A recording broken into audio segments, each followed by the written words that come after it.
everyone, this is K-Style. Today I'm going to talk about 7 ways to follow Korean table etiquette.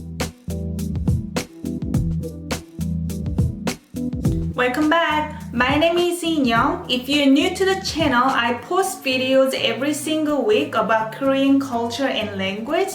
If this is what you're looking for, make sure to hit the subscribe button and click the notification bell so that you don't miss out any single new video.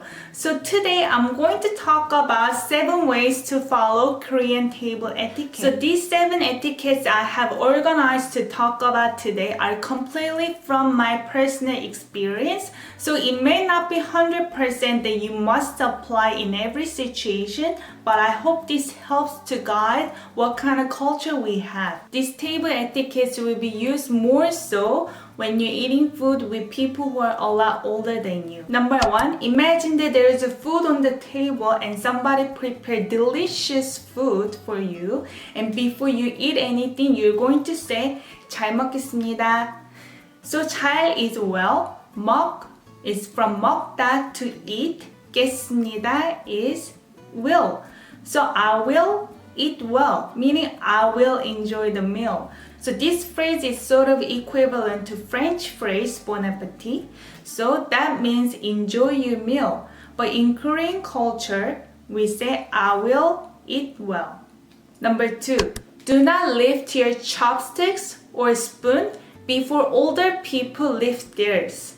So this may be a little bit more traditional etiquette, but I have been taught to do this way since I was a little kid. So you always need to wait until somebody who's older than you lifts their spoon or chopsticks. Even if you haven't started eating yet but lifted your chopsticks, it may look like you're rushing to eat your food before they even started. So which is not a good etiquette. Number 3, follow the pace. So following the pace with others is very important. This pace might be a little different from the Western world. Every time I visit home and eat with my friends or family, they eat super fast.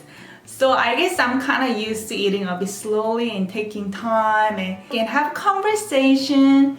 But a lot of times Korean people are kind of in rush. Even when they eat, they have to eat quickly. So you have to realize that if you start talking too much, you're not gonna be able to finish on time when everybody else is finishing. So a lot of times that my parents would tell me stop talking and eat. Number 4, learn how to use chopsticks properly. This is gonna be another video to talk about how to use chopsticks properly, but this etiquette is very important when you're eating with people who are older and kind of traditional, because they look at you how to use your chopsticks. If you don't know how to use chopsticks, they may think that you haven't been taught properly, right?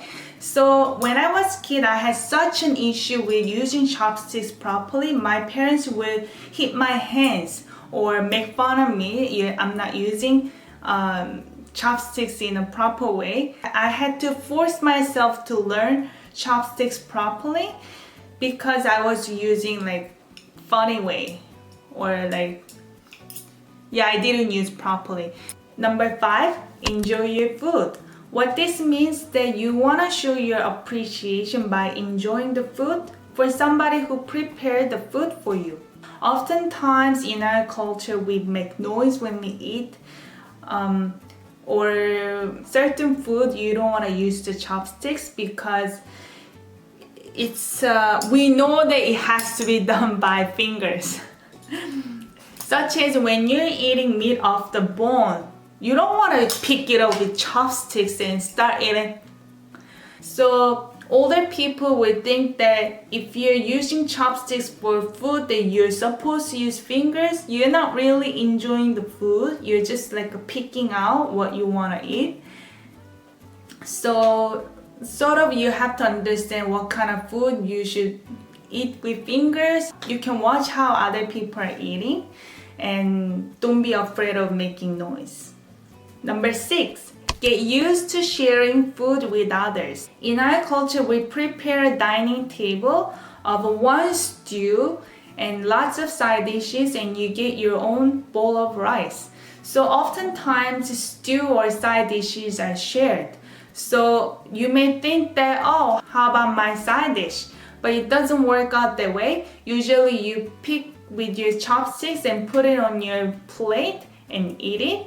Or if depends on how comfortable you are with the person you're eating with, you may use spoon from the same bowl and like double dip or triple dip, doesn't matter, like with unlimited dips. We just eat it and share the food and saliva. Number 7, 잘 먹었습니다. So when you finish your food, you're going to say 잘 먹었습니다.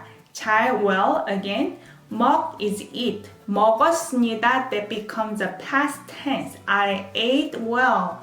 So you're saying this to indicate that you finished your food and also that you enjoy the food.